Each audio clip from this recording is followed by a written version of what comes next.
Hello guys, in this video I'm going to show you how to follow hashtags on the linkedin.com website.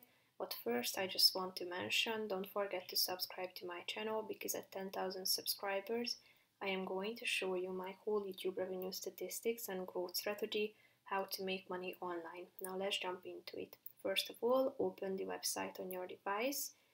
Go to your homepage by tapping on this home button at the top of the screen.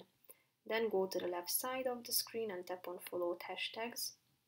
Click on this button in the middle of the screen, follow fresh perspectives, and here you are going to find a vast variety of hashtag recommendations that you can follow.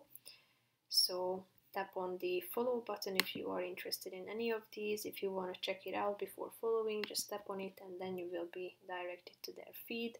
You can check out their about section and click on follow or visit their website for more information. So that's pretty much it for this video, guys. See you in the next one. Bye bye.